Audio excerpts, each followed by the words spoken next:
تازه او د پرمختګ خبر د افغان نیوز قدرمن لیدونکو ستړي مشئ وخت مو بخیر. د چین یو شرکت د افغانستان په څو کانونو کې پانګونې ته لیوالتیا ښودلې. د طالبانو د حکومت د کانونو پټرولیم وزارت وایي د چین CDC شرکت په افغانستان کې د مسو سروبو او جستو په کانونو کې پانګونې ته لیوالتیا ښودلې ده. دغه چینایي شرکت رئیس د طالبانو د حکومت د کانونو پټرولیم له سرپرست وزیر شهاب الدین دلاور سره په کابل کې کتلي دي.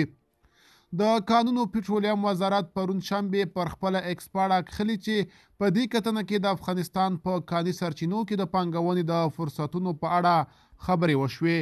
طالبانو د تیر کال په جنوري کې د شنجین د منځنۍ اسیا د تیلو او غازو له شرکت سره د آمو دریا د حوزوي د تیلو د استخراج قرارداد چې ارزښت یې 540 میلیونه ډالر کېږي لاسلیک کړ. روان کال د څه باندې 122 میلیارډو افغانیو په ارزښت صادرات شوي دي. مالی وزارت د روان کال په لومړیو 10 میاشتو کې یو شمېر هیوادونو ته د څه باندې 122 میلیارډ افغانیو په ارزښت د صادراتو خبر ورکړی دی.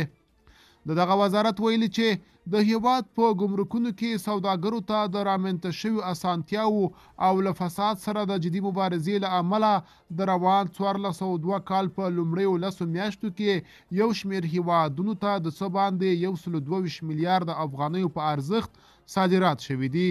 دغه وزارت زیاته کړې چې په ترسره شویو صادراتو کې د څه باندې 43 میلیارډ افغانیو په ارزښت میوې، د 14 میلیارډ افغانیو په ارزښت پنبه او د 11 میلیارډ افغانیو په ارزښت سبزیجات شامل دي.